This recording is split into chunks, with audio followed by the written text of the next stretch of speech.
नमस्कार, सीधी बात में आपका स्वागत है। देश में कोविड-19 के आंकड़े जिस तरह से बढ़ रहे हैं, उसने जनता समेत सरकारों की चिंताएं बढ़ा दी हैं। आंकड़े हर रोज बढ़ रहे हैं। पूर्वोत्तर की बात करें तो यहाँ मामले कुछ हद तक नियंत्रित जरूर है, लेकिन खतरा अभी तक टला नहीं है। अब ट्रेनें चलनी शुरू हो गई हैं, विभिन्न प्रांतों से लोग गाँव शहर पहुँच रहे हैं। ऐसे में संक्रमण की आशंका कई गुना बढ़ जाती है। इस बीच लोगों को जागरूक होना बेहद जरूरी है, क्योंकि सरकार सभी को क्वारंटाइन नहीं कर सकती। प्रारंभिक जांच में कोई लक्षण न दिखने पर लोगों को होम क्वारंटाइन की सलाह दी गई है। अब ऐसे में बाहर से आए लोग वाकई में क्वारंटाइन के नियमों को मान रहे हैं या नहीं, इसकी जिम्मेदारी हर एक नागरिक को लेनी होगी। इसके अलावा जो सेक्टर सबसे ज्यादा कोरोना से प्रभावित हुआ है वो है शिक्षा के क्षेत्र में हुए नुकसान से कैसे उबरा जा सकेगा? क्या ऑनलाइन क्लासेस से कोई फायदा हो रहा है? आज इन्हीं विषय पर बातचीत के लिए हमारे स्टूडियो में मौजूद है दो मेहमान। स्तंभकार अशोक रॉय, ये शिक्षक भी हैं, और वरिष्ठ पत्रकार रविशंकर रवि हमारे साथ। कुछ देर में गुड़गांव के मेदांता अस्पताल से सीनियर डॉक्टर सुशीला कटारिया भी जुड़ गई हैं, हम उनसे भी बात करेंगे। तो शुरुआत करते हैं। सबसे पहले तो आप तीनों का हमारे स्टूडियो में बहुत बहुत स्वागत है। सबसे पहले अशोक जी, मैं आपसे शुरू करना चाहूँगी। देश की अगर हम बात करें तो शुरुआत में मामले जो हैं वो नियंत्रित दिख रहे थे, लेकिन अब जो आंकड़ा सामने आ रहा है वो काफ़ी परेशान करने वाला है। अशोक जी, कोरोना वायरस का संक्रमण से आज पूरी मानव जाति त्रस्त है जी। और वुहान शहर से निकला हुआ एक सूक्ष्म वायरस आज पूरे विश्व को अपने चपेट में ले लिया है। और देखा जाए तो हम लोग पहले इतने आतंकित या चिंतित नहीं थे। पहले हम लोग बहुत इस चीज़ को लाइटली लेते थे, और फरवरी के अंत में, या यूँ कहें कि होली के समय से जो है ये गंभीर रूप से हमारे समक्ष प्रकट होना शुरू हो गया। और आज तो आंकड़े इस तरह के आ रहे हैं कि चीन को भी हम पछाड़ने जा रहे हैं। तो हम जो है वो इतने सक्षम नहीं हैं मेडिकली, क्योंकि देश जब आज़ाद हुआ तब से लेकर के आज तक देखे तो जो भी सरकारें आई सत्ता में, वो शिक्षा और स्वास्थ्य, ये जो दो बुनियादी क्षेत्र है, इस पर जितना ध्यान देना चाहिए था वो नहीं दे पाए। और इसके ठीक विपरीत आप जो यूरोपियन कंट्रीज़ को देखेंगी तो इटली हुआ, अमेरिका हुआ, जो अन्य यूरोपीय देश जो है, उनका स्वास्थ्य और शिक्षा बहुत हमसे काफ़ी ऊंचा है। तो वे लोग इसके सामने नतमस्तक हो गए। वे लोग जो है वो हथियार डाल चुके हैं। जिस रफ्तार से इसकी वृद्धि हो रही है और अपने देश में भी देखने को मिल रहा है, तो सरकार को तो ये चाहिए कि अब जो है कोई नए तरीके से plan A, plan B, plan C के तरीके से, क्योंकि जो लॉकडाउन वाली बात जो थी वो अब तीसरा चरण जो है इसका समाप्त होने जा रहा है, परंतु इसमें नियंत्रण वाली कोई बात नहीं है। दिन प्रतिदिन रोगियों और संक्रमितों का जो संख्या है उसमें लगातार इजाफा देखा जा रहा है। लोग मर भी रहे हैं। जहाँ तक आपने पूर्वोत्तर की बात कही तो ठीक है, यहाँ हमारे असम के स्वास्थ्य विभाग जो है बेहतरीन काम किया है और इस बहुत हद तक जो है उसको नियंत्रित करके रखा है। और इसका एक कारण ये है कि ये दिल्ली से जो है वो भौगोलिक सीमा जो है हमारे असम का वो दूर है, और जहाँ भी छोटा राज्य होता है जिसका जनसंख्या का अनुपात कम होता है, वहाँ इसका प्रभाव कम देखने को मिलता है। गांव में अभी तक इसका संप्रसारण नहीं हुआ है। जो बड़े बड़े शहर है वहीं इसका खौफ ज़्यादा देखने को मिल रहा है। और जो लोग अभी आ रहे हैं, जो मजदूर फंसे हुए हैं, शिक्षक फंसे हुए हैं, काम करने वाले लोग फंसे हुए हैं, वे लोग अपने अपने पैतृक निवास की ओर आ रहे हैं। तो उनको जिस तरीके से जांच होना चाहिए था, वहाँ भी कुछ खामियां देखने को मिल रही है। ये थर्मल स्क्रीनिंग वगैरह से कुछ नहीं होगा। जब तक लैब टेस्ट संपूर्ण तरीके से ना हो, तब तक जो है इनको घर वापसी जो है वो आप कैसे कर सकते हैं। और घर वापसी में आप क्वारंटाइन की भी एक सीमा होती है। अब सभी लोगों को क्वारंटाइन करना सरकार के लिए संभव नहीं है।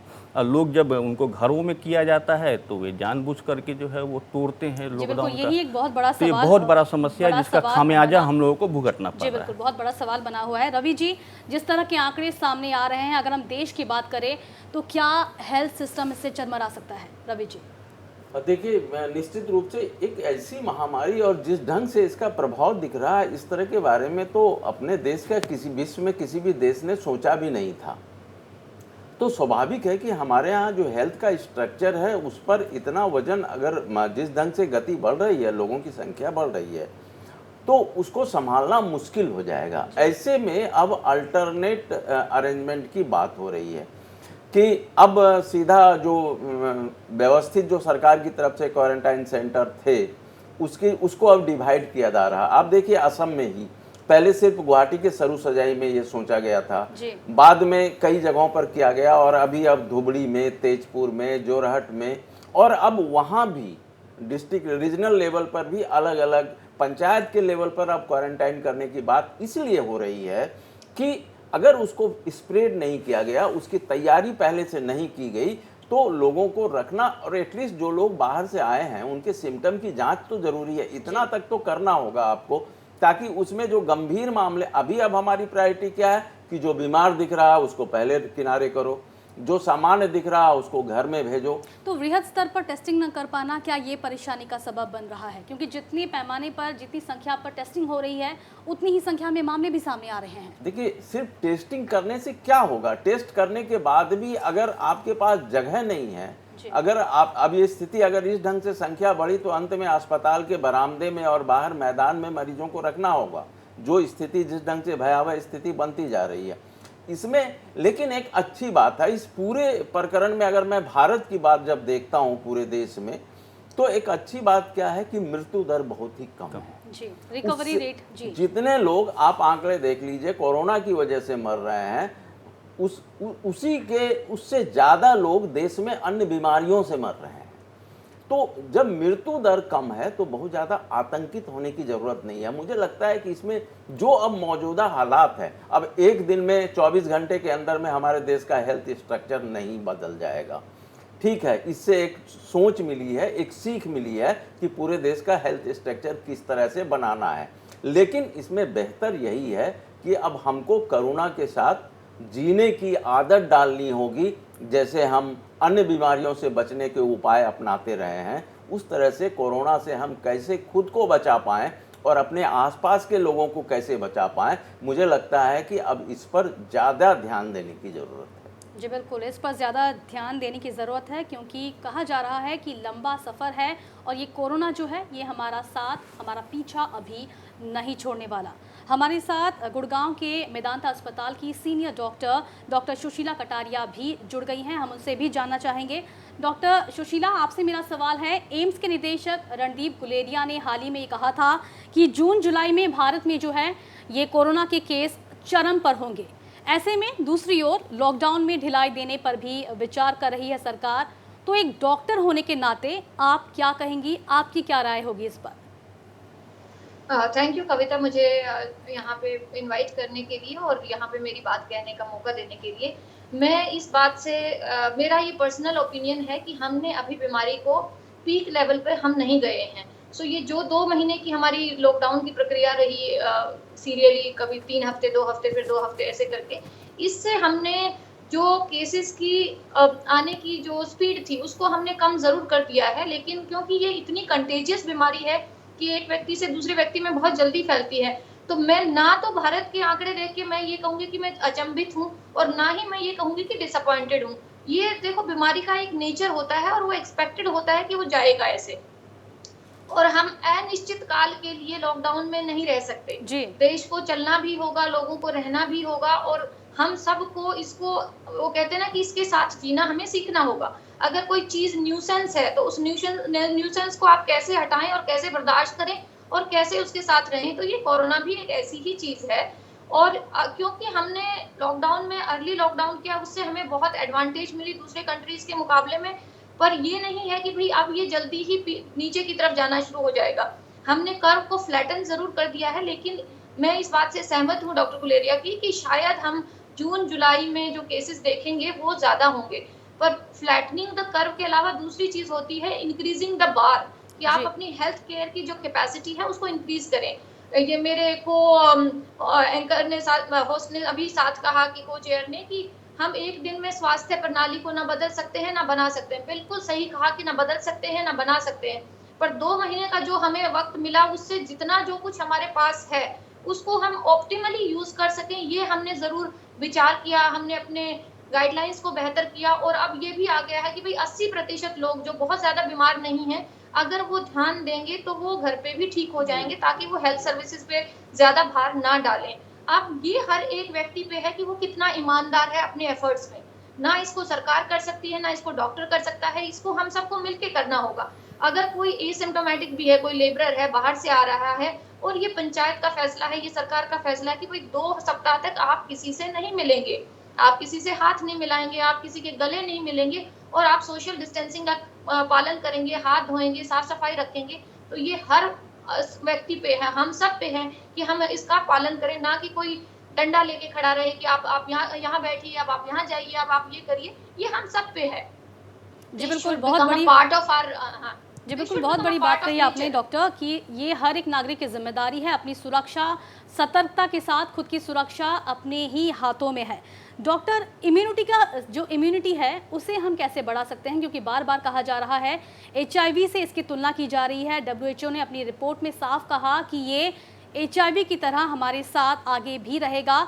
तो इस बीच हम अपनी इम्यूनिटी को कैसे बढ़ा सकते हैं ताकि ये हमें कोई नुकसान ना पहुंचा सके? देखो, आज तक बहुत कम वायरस ऐसे हुए हैं जिनसे हम निजात पा चुके हैं। HIV छोड़ दीजिए, नॉर्मल है, इन्फ्लुएंजा वायरस है, नॉर्मल CMV वायरस है, एप्स्टीन बार वायरस है, साइटोमेगालो, मतलब इस तरह के हज़ारों वायरस हैं जो हमारे सिस्टम में घुल रहे हैं। तो ये भी एक अलग से और एक वायरस है जो रहेगा। बहुत कम वायरस हैं, जैसे स्मॉल पॉक्स वायरस से हमने थोड़ा निजात पा लिया, कुछ हद तक हमने ये जो पोलियो का वायरस है उससे भी निजात पा लिया। तो ये जी। बहुत सारे वायरस की तरह है। HIV जो है वो एक व्यक्ति में आने के बाद कभी जाता नहीं है, तो आई थिंक इसको HIV से तो संतुलित नहीं मतलब इसकी तुलना नहीं करनी चाहिए, पर हाँ और तरह की वायरस की कि ये सोसाइटी में रहेगा। और जहाँ तक बात है इम्यूनिटी की, इम्यूनिटी कोई एक स्पेसिफिक चीज़ नहीं कि भई आप इससे माप लीजिए या इससे तोल लीजिए कि इम्यूनिटी ऐसी है। क्योंकि ये एक स्पेसिफिक चीज़ नहीं, तो इसको बढ़ाने के लिए भी कोई एक टॉनिक नहीं है, एक डोज़ नहीं है, ये भी एक वे ऑफ लाइफ है।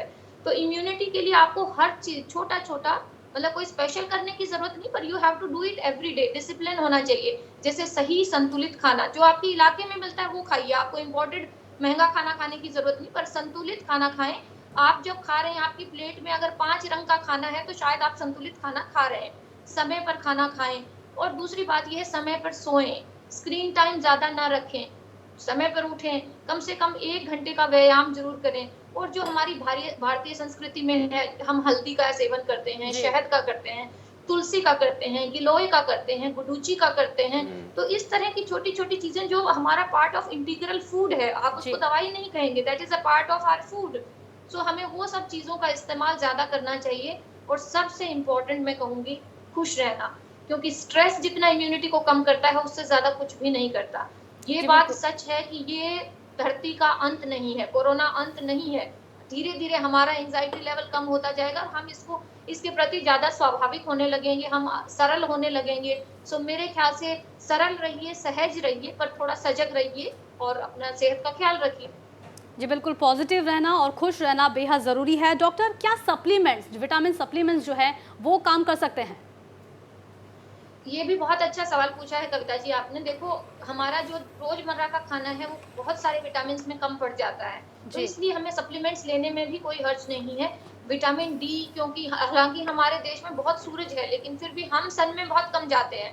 तो विटामिन डी की डेफिशिएंसी बहुत कॉमन है, जो इम्यूनिटी को भी कम कर सकती है, तो विटामिन डी सप्लीमेंट लेना। Vitamin C overall respiratory tract के लिए या हीलिंग के लिए एक अच्छा विटामिन है, तो विटामिन सी भी लिया जा सकता है। बहुत सारे लोग हमारे देश में वेजिटेरियन हैं, जो वेजिटेरियन फूड है उसमें विटामिन बी 12 की मात्रा कम होती है, तो विटामिन बी 12 भी लिया जा सकता है। पर ये ज़रूरी नहीं कि भई आपको महँगी विटामिन खरीद के खानी होंगी, अगर आप थोड़ा डाइट का ख़्याल रखें तो वो हो सकता है। हाँ, किसी की अगर डेफिशिएंसी है तो उसको हम एडिशनली सप्लीमेंट कर सकते हैं विटामिन सप्लीमेंट्स के ज़रिए। जी बिल्कुल डॉक्टर, बहुत बहुत धन्यवाद हमसे जुड़ने के लिए और इस तमाम जानकारी के लिए। आपने बहुत अच्छी अच्छी बातें कही, बी पॉजिटिव रहने को कहा आपने, साथ ही सतर्क रहना बेहद ज़रूरी है इस बीमारी को मात देने के लिए। अशोक जी, एक तो वैक्सीन बनाने की अभी कोई राह नज़र नहीं आ रही है और अगर वैक्सीन बन भी जाती है तो उसके डिस्ट्रीब्यूशन में बहुत लंबा समय लग सकता है। जैसे आमतौर पर अगर हम लोग पिछले रिकॉर्ड्स को देखें, जैसे स्पेनिश फ्लू हुआ, उसके बाद आपको पोलियो हुआ, तो इन सब का जो वैक्सीनेशन तैयार हुआ तो भारत में आते आते करीब साल से 1.5 साल का जी। वक्त लग गया। तो इतने समय के अंतराल में हमें सीखना होगा कि हम किस तरह से अपने आप को सतर्क रहे, सजग रहे, सकारात्मक सोच रखें और जो जो प्रिकॉशन है, जो जो एहतियात बरतना है, उसके साथ हम किस तरह से अपने आप को ढाल के चलें। और जैसा कि अभी मैडम ने कहा कि इम्यूनिटी पावर बढ़ाना, तो ये सबसे सबसे बड़ा रामबाण इलाज है फिलहाल इसका। आप रोग प्रतिरोधक क्षमता को जितनी बढ़ाएंगे, अभी आपके पास पर्याप्त समय है, रोज व्यायाम कीजिए, संतुलित आहार कीजिए, संयमित रहिए, उसके बाद जो है योगा कीजिए, तुलसी का पत्ता काढ़ा जैसे कि मैडम ने बताई है अभी, गिलोय का रस, तो अपना जो शरीर जो है वो अंदर से जितना मजबूत रखेंगे, जितना खुश रखेंगे, उतना ही यह रोग जो है वो आपसे दूर भागेगा। और अगर आप इसके ग्रसित भी हो जाते हैं, संक्रमित भी हो जाते हैं, तो आप त्वरित तौर पर इससे निदान पा सकते हैं। जी बिल्कुल। रवि जी, लॉकडाउन में अगर ढील नहीं दी गई तो अर्थव्यवस्था को नुकसान, और अगर ढील दी गई तो संक्रमण बढ़ने का खतरा। देखिए, अब दोनों को साथ लेकर चलना होगा। अब जो अर्थव्यवस्था में अगर ढील नहीं दी गई तो कोरोना का इफेक्ट बाद में दिखेगा, उससे कितने लोग मरते हैं, दूसरा इफेक्ट ज़्यादा दिखने लगेगा। लोग घर में बैठकर अंदर कमरे में एक अनिश्चित भविष्य को लेकर तरह तरह की चिंताएं, और जैसा कि अभी हम लोग बात कर रहे हैं इम्यूनिटी की जी।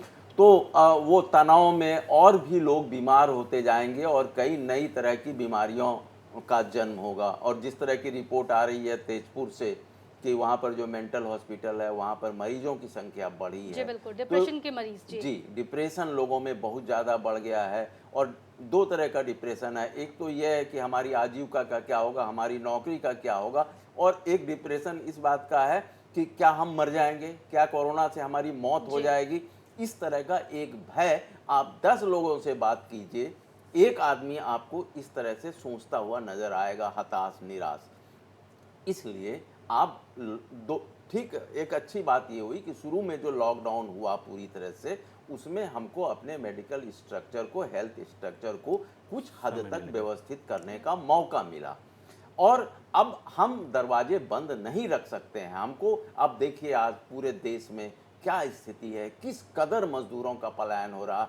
वो पलायन अपनी इच्छा से नहीं कर रहे हैं, वो एक मजबूरी है, एक कंपल्सन है, और एक आत्मविश्वास भी है कि चलो अपने गाँव चले जाएंगे, अपने घर चले जाएंगे, तो वहाँ जो होगा देखा जाएगा। वहाँ भी उनका कोई बहुत बेहतर भविष्य नहीं है। अगर बेहतर भविष्य होता तो वो गांव से शहर की तरफ नहीं जाते। लेकिन जब शहर ने उन्हें दुत्कारा तो वो फिर से अपने गांव की तरफ आए हैं। इसलिए आर्थिक गतिविधियों का जारी होना और उसको बढ़ाना बहुत ही ज़रूरी है। अब स्वाभाविक है, अभी स्पेशल ट्रेन चल रही है जी। हो सकता है कि कुछ दिनों के बाद नियमित ट्रेनें चले हैं। अभी इंटर स्टेट बसें कई राज्यों में शुरू हुई हैं, कुछ राज्यों में हो सकता है कि इसके आगे भी गतिविधियां बढ़ें। दिल्ली में भी, असम में भी प्रस्ताव दिया गया है कि मॉल वगैरह की चीज़ें फिर से शुरू हों। तो जब लोगों का आना, और आप देखिए संक्रमण सबसे ज़्यादा कहाँ हो रहा है, जहाँ पर लोगों का आना जाना ज़्यादा हुआ है। चाहे मुंबई की बात, आप सब तमाम मेट्रो सिटी आज के दिन में सबसे ज़्यादा इन्फेक्टेड है, इसलिए कि वहाँ पर लोगों का ज़्यादा आना जाना हो रहा है। जी बिल्कुल रवि जी, आपने ट्रेनों का जिक्र किया। बड़ी संख्या में लोग अभी ट्रेनों से आ रहे हैं, बसों से उनका आना जाना शुरू हो गया है। अगर हम पूर्वोत्तर की बात करते हैं तो कहीं ना कहीं अभी से जो स्वास्थ्य विभाग की चुनौती है वो अब शुरू हो गई है, और निर्णायक जो भूमिका है वो अब स्वास्थ्य विभाग को अपनानी होगी। देखिए, अभी तक तो जैसे हम एक बड़े खेल के आयोजन के, अगर हम पॉजिटिव ढंग से चीज़ों को लें, तो अभी तक तो हम स्टेडियम, खेल का इंफ्रास्ट्रक्चर, मैदान, ये सारी चीज़ें तैयार कर रहे थे। असली मैच तो corona versus man, corona versus human being, अब असली मैच तो अब शुरू हुआ। ये जो हजार की संख्या में रोज जो लोग नॉर्थ ईस्ट आ रहे हैं, तो अभी देखिए जब तक नॉर्थ ईस्ट में लोगों का आना जाना बंद था, एक तरह से नॉर्थ ईस्ट पूरी तरह से सेफ मोड में था। लेकिन जैसे ही लोगों का आना जाना शुरू हुआ है, उनके साथ बहुत सारे इन्फेक्टेड लोग भी आ रहे हैं। संक्रमण के मामले भी उसी तरह बढ़ रहे हैं। संक्रमण के मामले हैं। अब क्वारंटाइन करने की जगह की कम पड़ी रही है, इसलिए पंचायत लेवल तक इसकी तैयारी चल रही है। फिर एक लोगों में एक, अब प्रशासन और लोगों के बीच एक रिएक्शन एक्शन भी शुरू हो गया है कि मैं तो ठीक हूँ, मैं स्वस्थ दिख रहा हूँ, मुझको क्वारंटाइन सेंटर में भेजने की क्या ज़रूरत है। और जब आप होम क्वारंटाइन जाते हैं, फिर वहाँ पर आप नहीं मानते हैं, आप आसपास के इलाकों में घूमने लगते हैं। कविता जी, मुझे लगता है कि इस समय पूरे देश में एक जन आंदोलन की ज़रूरत है। वो जन आंदोलन किसी मांग के लिए नहीं है, वो जन आंदोलन सजगता का आंदोलन होना चाहिए। खुद की सुरक्षा के लिए जन विभिन्न सामाजिक संगठन जो हैं, विभिन्न तरह की संस्थाएं जो हैं, ये जो क्वारंटाइन में बैठे हुए जो लोग हैं, वो सही ढंग से क्वारंटाइन कर रहे हैं या नहीं कर रहे हैं, इस पर नजर रखने की जरूरत है। तब मुझे हर जगह पुलिस नहीं पहुंच सकती, जी। हर जगह प्रशासन नहीं पहुंच सकता, लेकिन गांव पंचायत, गांव का आदमी हर जगह मौजूद है और वह एक एक आदमी पर नजर रख सकता है। जी बिल्कुल, ये बहुत बड़ी जैसा बात कि कही इन्होंने जी। मैं आपको 1 मिनट के लिए रोकना जी। चाहूँगा। जैसे कि रवि जी ने बात कही, तो मैं इनके बात को आगे बढ़ाते हुए कहना चाहूँगा कि असम ठीक है, उनका जो है पैतृक निवास है, असम उनका मूल घर है, बाहर काम करने के लिए जाते थे, पढ़ने के लिए जाते थे या अन्य अन्य कारण से जाते थे, फंस गए लॉकडाउन में, उनको असम आना है, आवें, मोस्ट वेलकम। परंतु सरकार जो नियम तय करके रखी है उन मानकों को पूरा करते हुए है। अभी मैंने कुछ दिन पहले एक देखा था कि जब रोडवेज खोली गई थी वहाँ, तो बस एक आया था बाहरी स्टेट से, तो वहाँ पर उनका चेक इन वगैरह हुआ, वहाँ पे लैब टेस्ट उनका नहीं हुआ, उनको वहाँ से आना था सरोसोजाई क्वारंटाइन में, परंतु वो बीच से गाड़ी गायब हो गई, वे अपने गंतव्य तक नहीं पहुँची। हो सकता है उसमें कोई कोरोना के पेशेंट हो, वे जा करके अन्य लोगों के साथ सम्मिलित होंगे, फिर उनको फैलाएंगे। तो इस तरह की जो कारनामे हैं, इनसे लोगों को कम से कम बचना चाहिए। सरकार आपका दुश्मन नहीं है, अगर आप ठीक है तो आपको जानबूझ कर क्वारंटाइन में डाल देगी। वहाँ पे टेस्ट होता है, आप टेस्ट करवाइए, उसके बाद सरोसोजाई या अन्य जो क्वारंटाइन स्थान जो बनाए गए हैं वहाँ उनको आना चाहिए था। तो मैं आपके प्रोग्राम के माध्यम से लोगों से यह आह्वान करना चाहूँगा, जो सरकार जो नियम चाहे जो दिशा निर्देश दे रही है उसका सटीक रूप से पालन करें। जी बिल्कुल, दिशा निर्देशों का सटीक रूप से पालन करना बेहद ज़रूरी है। हम एक बार फिर जुड़ेंगे डॉक्टर सुशीला कटारिया के साथ। डॉक्टर, होम क्वारंटाइन की सलाह दी गई है जिनमें लक्षण नहीं देखे जा रहे हैं डॉक्टरों की तरफ से, सरकार की तरफ से, तो ऐसे में उनको जागरूक होना कितना ज़रूरी है और इस बीच सामाजिक जो संगठनें हैं उनकी भूमिका कितनी अहम हो जाती है? अगर आपसे मैं ये सवाल पूछूँ और आपसे मैं इस पर प्रतिक्रिया जानना चाहूँगी। अब मैं शुरू से ही एडवोकेट रही हूँ इस बात की कि होम क्वारंटाइन करिए। देखो, मेरे पास पेशेंट बहुत शुरुआत में ही आ गए थे और अभी तक हम कम से कम 100 मरीजों के साथ संपर्क में रहे हैं। पेशेंट्स को नेगेटिव होने में 14 से 21 दिन भी लग जाते हैं कई बार, और जो पेशेंट ठीक ठाक हैं, आप 14 से 21 दिन तक आप रोज उस पे पीपीई खर्च हो रहा है, खाना खर्च हो रहा है, बहुत सारा बायोमेडिकल वेस्ट जनरेट हो रहा है। उस बात को अगर हम छोड़ भी दें तो मरीज के अंदर एक बहुत ज्यादा तनाव भी हो जाता है, एक अस्पताल में होने का डर रहता है उसको। तो हम जो क्वारंटाइन है, होम क्वारंटाइन, उसके लिए कुछ प्री रिक्विजिट है। ऐसा नहीं है कि हर कोई होम क्वारंटाइन हो सकता है। जिसके घर में एक कमरा, एक बाथरूम है और मरीज को खाना देने के लिए कोई है, उसका अलग से कपड़ा धुलने की व्यवस्था है, उसके अलग से बर्तन धुलने की व्यवस्था है, मरीज एजुकेटेड है, ये बात मतलब एजुकेशन से मेरा मतलब कोई पढ़ाई से नहीं, मतलब उसको ये समझ है ये बीमारी कैसे फैलती है और कैसे इसको रोका जा सकता है। अगर ये सारे क्राइटेरिया मीट होते हैं तभी उसको होम आइसोलेशन किया जाएगा। हमारे पास वैसे ही जो लिमिटेड बेड हैं, लिमिटेड हॉस्पिटल कैपेसिटीज हैं और हमारी जनसंख्या है बहुत ज्यादा, और हमने अपने इनिशियल तजुर्बे में हमने पा लिया कि लगभग 80% लोगों को एडमिट होने की जरूरत नहीं है।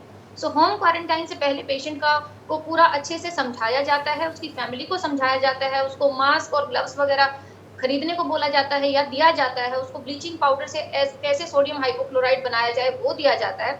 फिर उसको अपनी लैंग्वेज में, हिंदी, इंग्लिश या जो भी लैंग्वेज वो समझते हैं, उसमें एक छपी हुई इंस्ट्रक्शंस दी जाती हैं कि घर पे आपको क्या करना है, क्या नहीं करना है। और फिर हेल्थ डिपार्टमेंट जाके उसके घर के बाहर एक पोस्टर भी लगाता है कि भाई ये इस घर में इंसान होम क्वारंटाइन में है, आप विजिट ना करें, और इस तरह की इंस्ट्रक्शंस। तो आई थिंक गवर्नमेंट ने जो ये पॉलिसी होम क्वारंटाइन की बनाई है वो अच्छी है, प्रोवाइडेड लोग ईमानदार रहें अपने कर्तव्य के प्रति। जी बिल्कुल। डॉक्टर सुशीला, हम देखते हैं कि कहीं कहीं जगह 14 दिनों में सिम्टम्स नज़र आ जाते हैं और कहीं 21 दिन, 28 दिनों में सिम्टम्स नज़र आते हैं। तो ये जो डिफरेंस है, जो अंतर है, ये क्यों होता है? जी डॉक्टर, क्या आप तक मेरी आवाज़ पहुंच रही है? लगता है उनसे हमारा संपर्क टूट गया है। हम आगे उनसे जुड़ने की कोशिश करेंगे। अशोक जी, अगर कोई दूसरा अगर सेक्टर है जिसे कोरोना ने सबसे ज़्यादा प्रभावित किया है तो वो है शिक्षा। इन हालातों में जब शिक्षण संस्थान पूरी तरह से ठप है, लॉकडाउन चल रहा है, आगे शिक्षा की व्यवस्था कैसे आगे बढ़ेगी? अशोक जी। देखिए, कोरोना संक्रमण का सबसे ज़्यादा अगर प्रभाव पड़ा है तो सामाजिक आर्थिक के बाद शैक्षणिक क्षेत्र में जी। और देर सवेर हम तो आशान्वित हैं और आशा करते हैं कि इसका वैक्सीनेशन निकल जाए, लोगों को इससे निजात मिले। अर्थव्यवस्था भी देर सवेर अनेक चुनौतियों का सामना करते हुए फिर पटरी पे आ जाएगी, लौट जाएगी।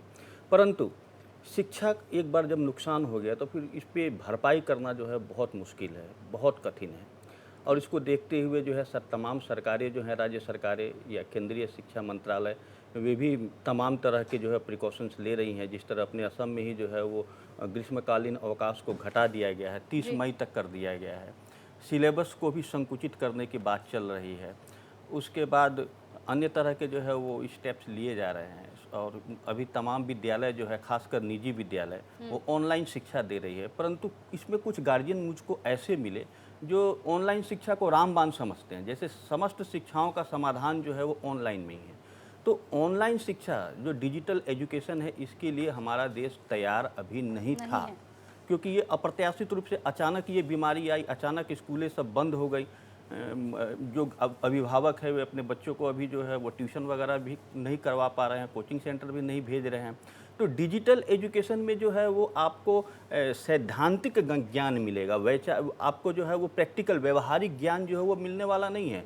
और बच्चों में जो सम्मिलन और संवाद जो शिक्षक के साथ होता है, शिक्षक का जो चरित्र जो है उसका असर भी बच्चों पर पड़ता है। तो ये सब चीज़ से जो है वो दूर नहीं, मैं इसको एकदम नकारता भी नहीं हूँ। ठीक है, अभी ज़रूरत है, अभी विद्यालय बंद है, आप इसका उपयोग करें, परंतु आप टोटली इस पर डिपेंडेंट नहीं हो सकते, क्योंकि हमारा जो भारतीय शिक्षा परंपरा है वो उसका 3 ध्रुव ही था। एक था कि आपको व्यक्तित्व विकास करना है, एक समाज कल्याण करना था, और तीसरा था कि आपका ज्ञान का उत्तरोत्तर विकास हो। परंतु ये सब चीज़ें जो है यहाँ आपको नदारद मिलेगी ऑनलाइन शिक्षा में। और ऑनलाइन शिक्षा जो है वो एक आजकल स्टेटस सिंबल बन गया है। वो माँ बाप भी जो क्या करेंगे, नहीं मेरा बच्चा का भी ऑनलाइन क्लासेस चल रहा है ना, वो मोबाइल को दे के छोड़ देते हैं, और वो बच्चा क्या करता है, उसका मिसयूज़ भी कई बच्चे लोग करते हैं। और मिसयूज़ करते तो गार्जियन को जो समय समय पर उनको मॉनिटर करना चाहिए था, उसका भी अभाव जो है वो देखा जा रहा है। तो ऑनलाइन एजुकेशन ठीक है, काम चलाऊ है। अभी जो है लॉकडाउन की समय चल रहा है, तो आप लोग जो है जितना भी हो सके किताबी ज्ञान उसको हासिल कर सकते हैं, परंतु ये जो है वो टोटली शिक्षा का विकल्प जो बनने जा रहा है, मैं इसको ऐसा नहीं मानता हूँ। आप नहीं मानते जी। रवि जी, आप कितना कारगर साबित मानते हैं इसको, ऑनलाइन क्लासेस को? और गरीब परिवारों का क्या, उनके बच्चों के लिए ऑनलाइन क्लासेस एक सपना भर है? कविता जी, जैसा कि ये बात बार बार आ रही है WHO के हवाले से भी कि कोरोना हमारे साथ रहेगा, ये कोरोना से अभी तुरंत मुक्ति नहीं मिलने वाली है। तो इस कोरोना की वजह से हमारी पूरी जीवन शैली बदलेगी, पूरी जीवन शैली बदलने लगी है। तो स्वाभाविक है कि इसके साथ साथ पूरी शिक्षा की भी शैली बदलेगी। शिक्षण शैली में एक बड़ा बदलाव आने वाला है। ये जो हम डिस्टेंस एजुकेशन की जो बात करते थे, जिसको अभी तक बहुत ज़्यादा समाज में महत्व नहीं मिला था, डिस्टेंस एजुकेशन वैसे ही लोग करते थे जो अपने वर्किंग आवर के कारण, अपनी व्यस्तता के कारण नियमित रूप से रेगुलर यूनिवर्सिटी या कॉलेजों में नहीं जा पाते थे, वो डिग्री के लिए डिस्टेंस एजुकेशन करते थे। ऑनलाइन क्लासेस हो रहे हैं जी। और लेकिन ऑनलाइन क्लासेस कहाँ तक हैं अभी ये तो फिल इन द गैप हुआ कि बच्चे खाली बैठे हैं, हताश हैं, स्कूल कॉलेज नहीं जा पा रहे हैं, तो उनको कुछ मटेरियल्स दिए जा रहे हैं जी। और एक छोटे से मोबाइल पर बच्चे आंख लड़ा रहे हैं, उसमें चीज़ों को पढ़ने और देखने समझने की कोशिश कर रहे हैं, जिसका असर उनकी आंखों पर भी भयंकर रूप से पड़ रहा। आने वाले दिनों में बच्चों में एक बड़ी परेशानी आने वाली है, आंखों की दृष्टि का प्रॉब्लम होगा। इसलिए ये तो ठीक है, एक तात्कालिक है, उनको एक इंगेजमेंट मिल रहा है, लेकिन एक बहुत बड़ा स्टूडेंट का जो क्षेत्र है वो इससे वंचित है, उसको समझ में नहीं आ रहा। और इस डिजिटल एजुकेशन के लिए इंटरनेट की सुविधा चाहिए। इंटरनेट की सुविधा कितने जगहों पर ऑनलाइन एजुकेशन की सुविधा हो पाएगी?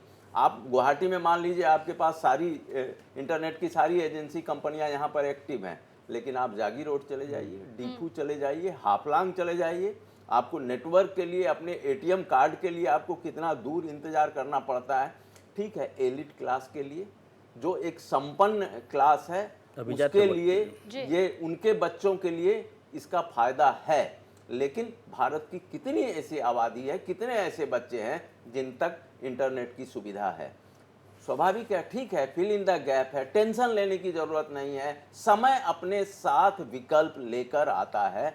और इसलिए मुझे लगता है कि आने वाले दिनों में डिस्टेंस एजुकेशन की स्थिति ज़्यादा बनेगी। बच्चे स्कूल में जाएंगे, नॉमिनेट होंगे, लेकिन ये भी हो सकता है कि आज क्लास 1 की कक्षा हो, चूँकि अब डिस्टेंस मेंटेन करना है। एक बेंच पर 5-7 विद्यार्थी जैसा हम लोगों के स्कूलों के समय होता था, और जो लेट से आया उसको जगह भी नहीं मिलती थी, वो स्थिति नहीं होगी। कम बच्चे कम क्लास में होंगे। मुझे लगता है पॉजिटिव होने की ज़रूरत है, बहुत डरने या कुछ नहीं है, ज्ञान चाहिए। रवि जी, अगर हम प्राइमरी क्लासेस की अगर हम बात करें तो उनके लिए ये सही है, कम लोड है पढ़ाई का, चल जाता है। लेकिन जो हायर क्लासेस में हैं, बोर्ड के स्टूडेंट्स हैं, उनके लिए क्या होने वाला है? ऑनलाइन क्लासेस से उनकी पढ़ाई नहीं हो पा रही। सिलेबस बदलना होगा। जो स्थिति अब देखिए, असम सरकार भी सोचने को बात हो रही है ना प्रस्ताव भी कि दिया गया अप्रैल से मार्च तक का वो सिलेबस होगा। तो कई आप देखिएगा आने वाले दिनों में कई बदलाव आएंगे, परिस्थितियों के अनुसार हमको फैसले लेने होंगे। ये पहले जनवरी से दिसंबर तक था, कितने सालों से, जब से मैंने होश संभाला है जनवरी से दिसंबर का ही पाठ्यक्रम था। बाद में आ गया सीबीएसई वगैरह ने अपना बदला। अब सारे बोर्ड को उसके अनुसार बदलना होगा। किताबों की संख्या कम होगी, सिलेबस अब वर्चुअल सिलेबस सामने आएगा कि हमको क्या क्या पढ़ना है, किन किन। मुझे लगता है कि पूरे एजुकेशन क्षेत्र में एक बड़ा बदलाव दिख रहा है कि हमको अब व्यवहारिक शिक्षा की तरफ बढ़ना होगा, ताकि भविष्य में इस तरह के जब वायरस आ जाए अचानक अलग अलग नामों से, तो हमारी उस एजुकेशन इस सिस्टम में सारे बच्चों को सतर्क किया जाना चाहिए। ऐसी चीज़ों को पाठ्यक्रम में शामिल होना चाहिए, जीवन शैली, अपनी ज़िंदगी की जद्दोजहद को, हम अपने शरीर को कैसे विकसित करें, ये सारी चीज़ें जो आज के सिलेबस से हटा दिए गए थे। हम आप फिजिकल डिस्टेंस की बात कर रहे हैं, सोशल डिस्टेंस की बात कर रहे हैं, वो सारी जो नीतिगत बातें थी जो बच्चों के अंदर भरी जानी चाहिए थी, बाजार कुछ इस हद तक हावी हो गया कि हर जगह हमको प्रॉफिट, मुनाफा, कंपटीशन, दूसरे को पीछे कैसे करना है, हमको आगे कैसे, ये जो पूरी की पूरी जो एजुकेशन पॉलिसी थी उसमें बदलाव लाना होगा। और एजुकेशन को आदमी से, आदमियत से जोड़ना होगा, अगर हम चाहते हैं कि हमारी ये पृथ्वी, हमारा ये जनरेशन, मनुष्य आगे रहे और जिंदा रहे। अशोक जी, शिक्षा वर्ष को अप्रैल से मार्च महीने तक करने पर राय मांगी जा रही है, क्या कहेंगे आप? ये अप्रैल से लेकर के 31 मार्च तक ये जो है वो सीबीएसई ने स्टार्ट की थी। पहले हम लोग जो है स्टेट बोर्ड से पढ़े हुए थे, तो हम लोग को जनवरी से लेकर के दिसंबर तक का पाठ्यक्रम होता था। अच्छी बात है। सबसे बड़ी बात क्या है कि इस समय के अंदर क्या बच्चों का कोर्स जो है पाठ्यक्रम वो पूरा हो पाएगा भी या नहीं। तो मेरा तो एक सुझाव ये है कि जो बीच में जो हॉलीडेज जो पढ़ते हैं, अगर समय सामान्य हो जाए तो हॉलीडेज को ख़त्म कर दिया जाए, संडे वगैरह है। और दूसरा एक उपाय ये है कि ओड और इवन की व्यवस्था अगर स्कूल में कर दी जाए, जैसे 1 रोल नंबर है, उसके बाद 2, 3, 4 नहीं आएगा, 5 आएगा, उसके बाद 9 आएगा। तो इससे क्या है कि एक एक कक्षा में जो 40, 50 बच्चे पढ़ते थे तो उनकी संख्या घट जाएगी। संख्या है उसको कम करा के। दूसरा जो सबसे बड़ी समस्या जो आने वाली है वो है एडमिशन की। अभी असम सरकार ने कहा कि इस बार जो है वो मैट्रिक का और हायर सेकेंडरी का रिजल्ट जो है वो पेपर वाइज न दे करके डिजिटल जो है वो रिजल्ट देने जाएंगे। ठीक है, डिजिटल देने जाएंगे। तो अभी दूसरा समस्या क्या है कि अगर जो अभिजात वर्ग के बच्चे हैं जिनका अंक अच्छा आता था, तो वे लोग आमतौर पर असम के बाहर चले जाते थे अच्छे अच्छे बड़े बड़े नामी गिरामी स्कूल या कॉलेज या महाविद्यालय में। तो अभी जो है वो कोरोना के कारण वे स्वाभाविक है कि अपने राज्य में ही रहेंगे। तो इसमें जो है वो छात्रों का संख्या जो है वो दाखिला लेने के लिए इतना बढ़ जाएगा, इतना जद्दोजहद होगा कि उन लोगों को सीट नहीं मिल पाएगा। एक चीज़ है, लेकिन एक अच्छी स्थिति नॉर्थ ईस्ट के साथ है कि नॉर्थ ईस्ट अभी अगर हम गुवाहाटी की बात करें तो एजुकेशन का हब बन गया है। अच्छे अच्छे इंस्टीट्यूट, यूनिवर्सिटी आ चुके हैं, और ये बच्चे और वो गार्जियन सिर्फ अपने जो स्टेटस के लिए बैंगलोर, बच्चे कहाँ, मेरा बेटा कहाँ पढ़ रहा है, बैंगलोर। बैंगलोर में क्या है, 4 कमरे का एक मकान है, उसमें बच्चे हैं, ना सुविधाएं हैं। तो और जबकि नॉर्थ ईस्ट के पास है, और अच्छी बात यह है कि असम को एक ऐसा एजुकेशन मिनिस्टर मिला है जो इन चीज़ों पर दूर तक सोच रहा है। तो यहाँ जो इंफ्रास्ट्रक्चर है, अब ढेर सारी यूनिवर्सिटी यहाँ पर आ गई है, और निश्चित रूप से उनका इंफ्रास्ट्रक्चर और उनकी टीचिंग कैपेसिटी किसी दूसरे इंस्टीट्यूट देश के बाहर से कम नहीं है। मुझे ये लगता है अगर ज़्यादा नहीं है तो कम नहीं है। तो अब वो बच्चे यहाँ पढ़ेंगे, यहाँ के इंस्टीट्यूट में रहेंगे तो वो घर के ज़्यादा करीब रहेंगे। मुझे लगता है कि इम्फाल का अगर कोई लड़का गुवाहाटी में रहता है और ऐसी स्थिति आने पर उसको गुवाहाटी या ईटानगर लौटने में ज़्यादा समस्या नहीं होगी, चूँकि ये पूर्वोत्तर का मामला है। तो आने वाले दिनों में मुझे लगता है कि गुवाहाटी और असम एजुकेशन का एक बड़ा हब बनेगा और पूरे एजुकेशन की जो चीज़ें हैं, सिनेरियो है, वो उसमें बड़ा बदलाव मुझे दिख रहा है। कम अंक प्राप्त करने वाले बच्चे जो दाखिला लेने से वंचित रह जाते हैं, वे ओपन यूनिवर्सिटी से भी अपनी पढ़ाई शिक्षा को पूरा कर सकते हैं, परंतु यहाँ धारणा आम लोगों का यह बन गया है कि ओपन यूनिवर्सिटी की जो डिग्रियाँ हैं उसको सेकंड क्लास की डिग्री मानते हैं, दोयम दर्जे। परंतु अभी इसको क्लियर किया है, अभी जो है विश्वविद्यालय अनुदान आयोग ने क्लियर किया है कि इनकी डिग्रियां जो होगी वो समकक्ष होगी और सर्वमान्य होगी। तो ये भी एक विकल्प खुला हुआ है। परंतु सबसे बड़ी बात ये है कि जब स्कूल और कॉलेज खुलेंगे तो माता पिता तो पहले से ही हताश है, तो वे लोग क्या अपने बच्चों को भेजेंगे? कैसे होगा उनका शिक्षा पूरा? ये बहुत बड़ा एक प्रश्न, बहुत बड़ा सवाल बना हुआ है। जी बिल्कुल। एक बार फिर हम डॉक्टर सुशीला कटारिया से जुड़ना चाहेंगे। डॉक्टर, आप डॉक्टर होने के साथ ही जाहिर तौर पर अभिभावक भी होंगी, तो जैसा कि कहा जा रहा है कि वैक्सीन निकलने में समय लगेगा, अगर वैक्सीन नहीं निकला तो बच्चों का जो पाठदान है वो कैसे संभव हो पाएगा? क्या परिवार, अभिभावक अपने बच्चों को स्कूल भेजेंगे? देखिए, अगले 1-2 महीने में तो मैं नहीं देख पा रही हूँ ऐसा कि बच्चों को स्कूल भेजें। पर जैसे मैंने पहले कहा था कि हम अनिश्चित काल के लिए लॉकडाउन में नहीं रह सकते, इससे और सारी एक्टिविटीज़ भी हैं। तो मेरे ख्याल से कुछ सरल नियमों का पालन करते हुए स्कूल भी खुलेंगे। और अगर आप मुझसे पूछ रही हैं, हाँ, मैं 2 बच्चों की माँ हूँ। मेरे 2 टीनेजर, एक लड़का है, एक लड़की है, एक 11वीं में पढ़ता है, एक 8वीं में पढ़ती है। और अगर स्कूल या सरकार डिसाइड करती है कि बच्चों को स्कूल जाना चाहिए तो मैं ज़रूर भेजूँगी अपने बच्चों को स्कूल। अभी वो भी ऑनलाइन या क्लासेस ले रहे हैं, पर स्कूल का अपना एक महत्व है और अगर सरकार ऐसा डिसाइड करती है कि उन्हें स्कूल जाना चाहिए, मैं ज़रूर भेजूँगी उनको।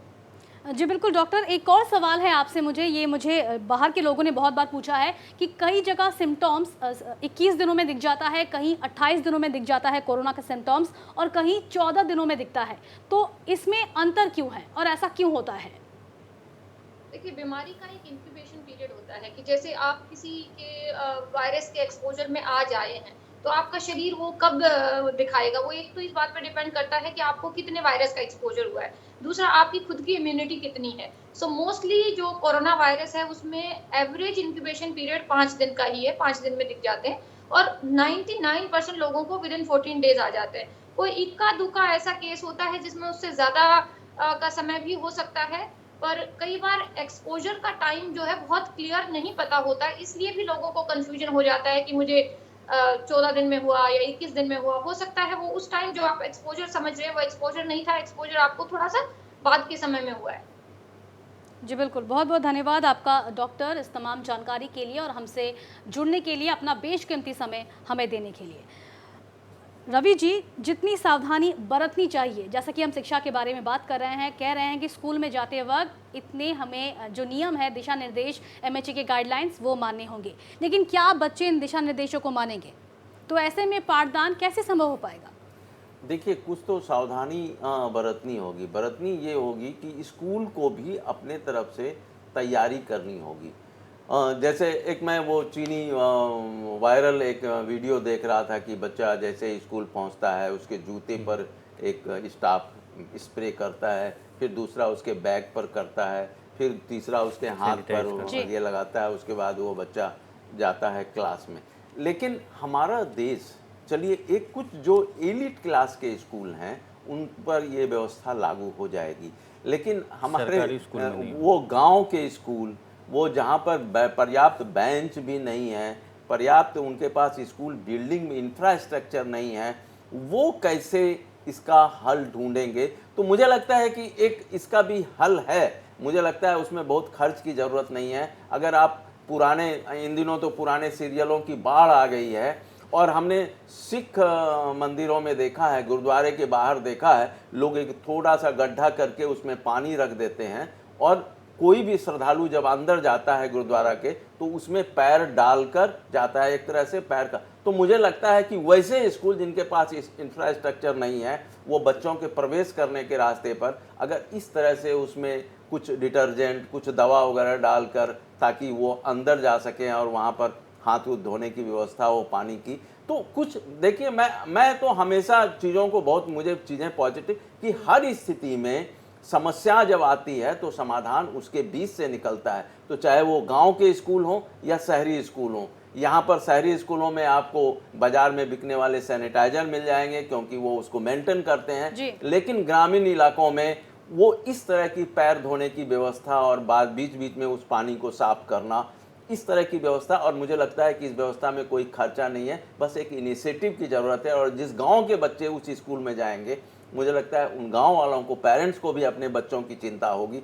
तो इस तरह के छोटे छोटे विकल्प हमें तलाशने होंगे, क्योंकि हमको जब ये पता चल गया है कि कोरोना के साथ जीना है, तो कहाँ जीना है और कहाँ पर हम अपने आप को स्ट्रेंथ कर सकते हैं, कैसे अपने आप को हम बचा सकते हैं, इन सारी चीज़ों को, और पूरी जो हमारी लाइफ स्टाइल है, हमारे जो खाने पीने का तरीका, कई लोगों ने आजकल इम्यूनिटी का टैबलेट बाजार में खोजना शुरू किया है। कोई पर्टिकुलर उस तरह का कोई टैबलेट नहीं होता है। मैडम बता रही थी, डॉक्टर मैडम, कि विटामिन सी, विटामिन डी, तो हम जो कई तरह की चीज़ें खाते हैं, हमारे यहाँ मिले जुले भोजन की ज़्यादा व्यवस्था रही है, आज के दिनों में वो कम होती रही है। जी बिल्कुल, पाठदान को सुचारू करने के लिए स्कूल प्रबंधनों की पहल बहुत ज़रूरी है, ताकि वो अपने जो छात्र हैं उनकी सुरक्षा सुनिश्चित, इंफ्रास्ट्रक्चर को जो है मजबूत करना नितांत आवश्यक है, वरना सब जो है वो कार्यक्रम वो ढरे के ढरे रह जाएंगे।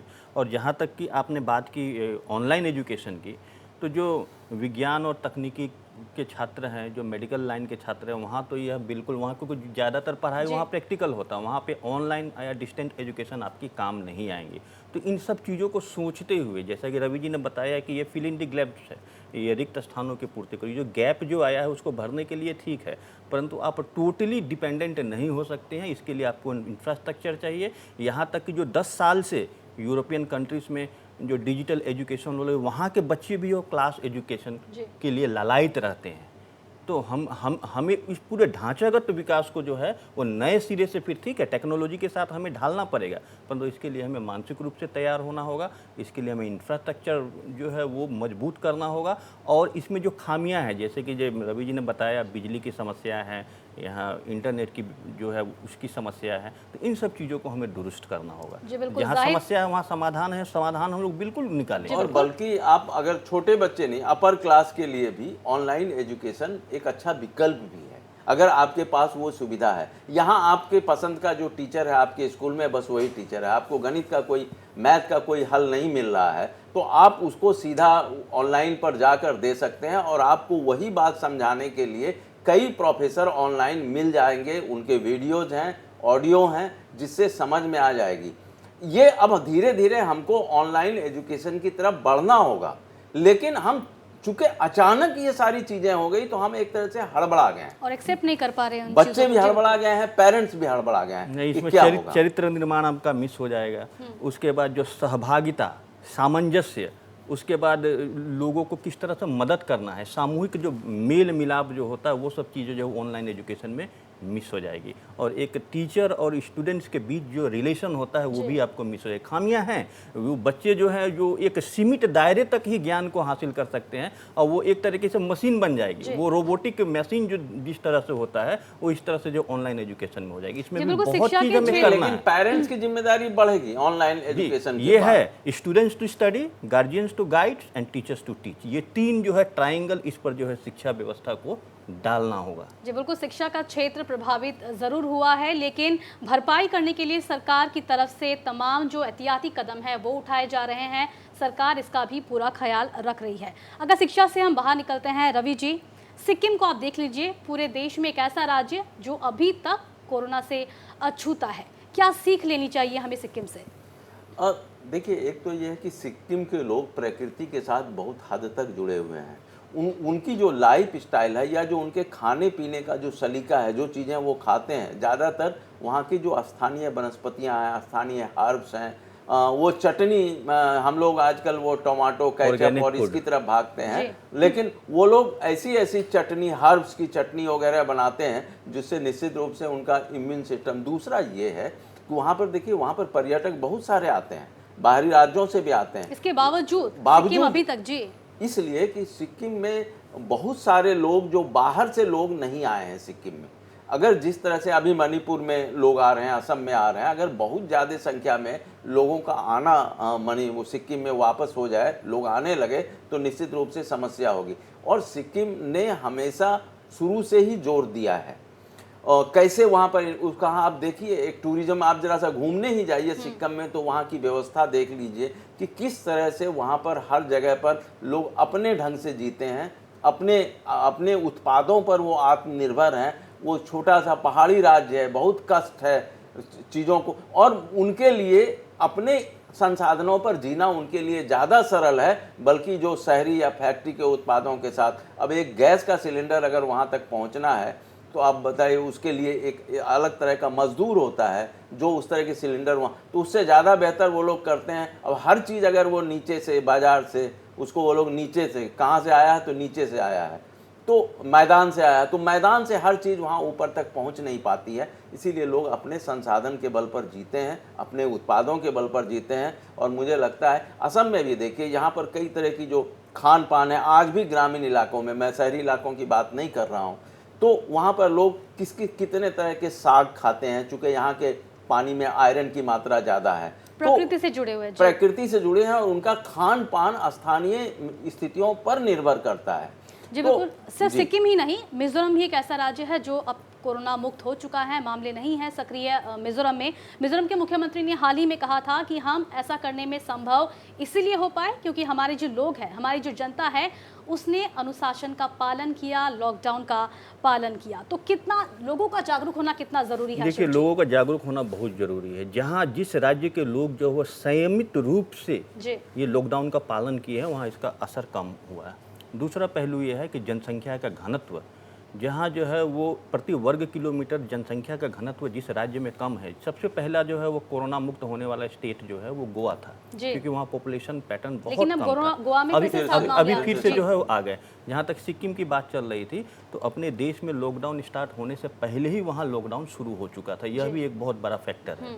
और गोवा में जो मछली मारने वाले लोग हैं वो पहले से ही चौकस और चौकन्ना हो गए थे। तो आपको सतर्क रहना होगा, सजग रहना होगा।